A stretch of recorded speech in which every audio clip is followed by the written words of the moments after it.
Mind control language patterns are spoken phrases that can act as triggers to the people who hear them. In short, they influence and control how we respond and cause us to be influenced to do things without our knowing. These language patterns are not fantasies, but are based on documented uses that come from psychology, hypnosis, neuro-linguistic programming and studies of human behavior. Mind control language patterns can be used to help and hurt.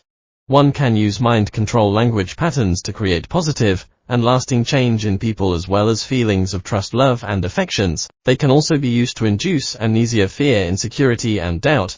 These types of patterns are what we call dark pattern. I've seen the results of these dark and destructive language patterns. They are devious because most people don't even know they've happened. They live life half-heartedly with no purpose because someone meant to hurt them. If you know of anyone using these mind control language patterns to injure you, have every right to act and stop them. But there is a bright side to all of this. Mind control language patterns like the ones in this book are also there to benefit you and everyone who knows them. Using these skills, I've seen people overcome lifelong phobias and land million-dollar contracts.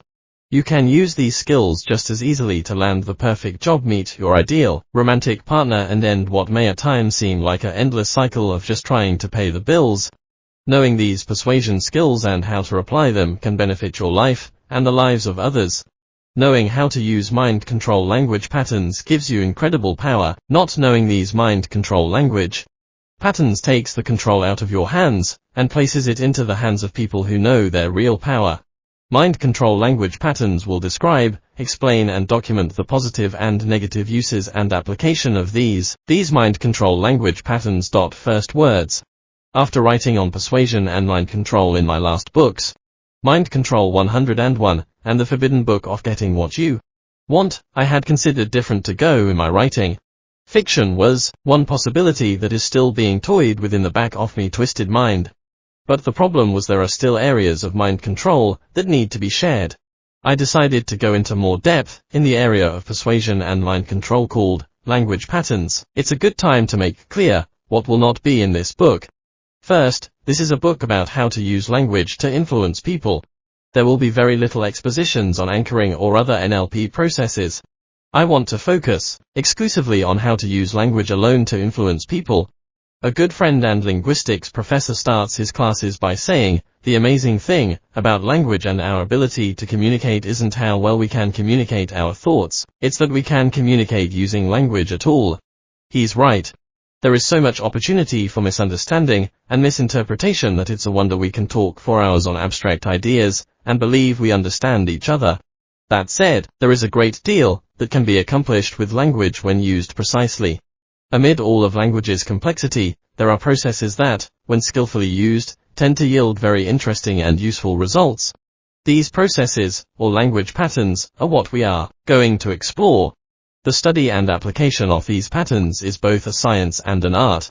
It is a science in that much of it can be broken down into basic components and reassembled to create testable and replicable results. It is an art in that there are uncontrollable human variables that cannot always be predicted, but which can easily be managed given the experience and creativity of user.